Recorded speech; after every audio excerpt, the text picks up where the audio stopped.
अस्सलाम वालेकुम। कैसे हैं आप सब? खैरियत से हैं? उम्मीद है आप सब खैरियत से होंगे। आज का जो मेरा टॉपिक है वो ये है sparrow, house sparrow. House sparrow के नाम से आपने सुना होगा कि जो घरेलू चिड़ियाँ हमारे इर्द गिर्द नज़र आती थी वो आजकल नज़र नहीं आ रही।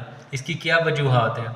पहले तो आपको याद होगा जब हम अपने बचपन में होते थे, अक्सर घोंसले से, घर के किसी दरख्त के ऊपर से या किसी सुराख के अंदर से उसका बेबी निकला होता था, उसका बच्चा, उसका जिसे हम चिड़ी का बोट कहते थे, यानी कि बहुत बेबी होता था और उसको हम फिर पालते भी थे या उसके छोटे छोटे पर भी आ जाते थे, उड़ता था, उसके पीछे जाते थे। लेकिन अब ऐसा सीन नहीं आ रहा। वजह पोल्यूशन, वजह ग्लोबल वार्मिंग। ग्लोबल वार्मिंग जो है ना, उसका बहुत इफ़ेक्ट पड़ रहा है हमारे आजकल के जानवरों पे, परिंदों पे, पेट्स पे। स्पैरो की बहुत सारी काइंड्स होती हैं जो पाकिस्तान में अवेलेबल हैं। अक्सर आपने देखा होगा किसी दरबारों के बाहर या किसी रोड के किनारे वो एक चिक्कू लेके, एक जाली लेके बैठा होता है और उसके अंदर सैकड़ों जो चिड़ियाँ होती हैं उसके अंदर होती हैं और वो पैसे दे के आज़ाद करते हैं। पहली बात तो ये जुल्म है, यानी कि उनको उनकी जो डेस्टिनी होती है जहाँ पे वो रहती हैं वहाँ से उनको कैद करके शहर में लाया जाता है और शहर में उनको एक सदक़े के तौर पे आज़ाद किया जाता है। ये भी जुल्म है। और इसका ना होने की वजूहात की वजह से जो हमारे इर्द गिर्द नहीं नज़र आ रहा, उसकी भी मेन वजह इंसान ही है। जंगल की कटाई और फसलों की कटाई, जहाँ पे खेतें थी वहाँ पे हमने जो प्लाजे बना दिए, वहाँ पे हमने सोसाइटीज़ बना दी और ये चिड़ियाँ नापैद होती जा रही हैं। आज की रिपोर्ट में आपको इसके बारे में बताता हूँ। जैसे हम अपने घरेलू पेट्स की हिफाजत करते हैं, उनका खाना पीने का ख्याल रखते हैं ना, ऐसे ही हमें आज़ाद परिंदों के लिए भी सोचना चाहिए।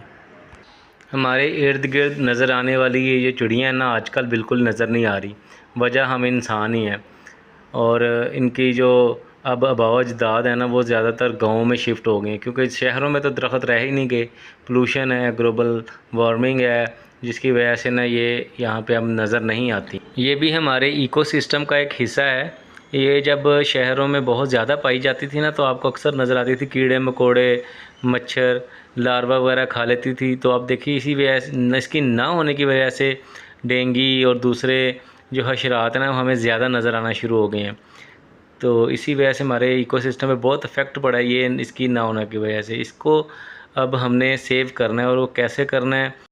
इस चिड़िया को सेव करने के लिए अगर तो आपके घर के अंदर लॉन है, बागीचा है, तो फिर तो बहुत ही अच्छी बात है।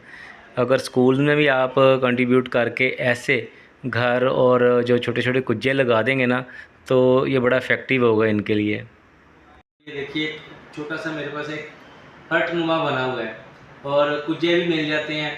अगर आप ऐसे कुछ परचेज़ करके अपने घरों की ज़रा ऊंची वॉल पे, दीवार पे इसको हैंग कर देंगे ना, तो उनको रहन सहन का ना एक तरीका यहाँ पे अवेलेबल हो जाएगा। कुज्जे में भी चली जाएंगी और पास ही थोड़ा सा रोज़ाना, ज़्यादा नहीं, 5 से 10 रुपए का बाजरा डाल दें ताकि उनको खाने में आसानी हो। और ये अगर आप घर हैंग कर देंगे ना, तो उनको अफजाइश में थोड़ी सी आसानी होगी क्योंकि दरख्त तो कम है जहाँ पे वो घोंसले बना सकते हैं। अब तिनके, घास फूस कहाँ से लेके आएँ, क्योंकि यहाँ पे खेतें नहीं हैं।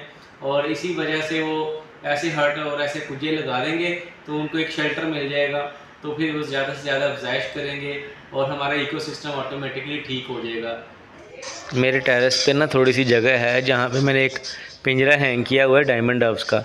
और ये साथ ही आप देखेंगे एक मैंने ना दाने के लिए बोतल बनाई हुई है, ये आज़ाद चिड़ियों के लिए। और एक आज़ाद चिड़ियों का जो जोड़ा है ना, मेरे इस लेंटर के अंदर सुराख है, वहाँ पे रहता है और अंडे बच्चे देता है और घोंसला भी बनाता है। आप भी कम से कम दाना रखें और इंशाल्लाह कोई ना कोई कुजा शुजा लगा दें। नाज़रीन, ये था मेरा आज का व्लॉग। आपसे यही इल्तमास है और बच्चों से यही गुजारिश है कि आप भी आज़ाद चिड़ियों के लिए घर में एक बॉक्स लगाएं, कुजा लगाएं या वो छोटी छोटी हर्ट्स बनी होती है लगाएं और उनके दाने का इस्तेमाल करें, क्योंकि ये इकोसिस्टम के लिए बहुत कारआमद होती है। अगर ये जैसे जैसे नापैद होगी तो समझें हमारे इंसानों में बीमारियाँ और ये जो मच्छर के लार्वाज हैं और हशरात हैं ज़्यादा एटमॉस्फेयर में घूमते फिरते नजर आएंगे, जिसकी वजह से ज़्यादा बीमारियां पैदा होंगी। तो मुझे दीजिए इजाज़त। अल्लाह हाफिज़।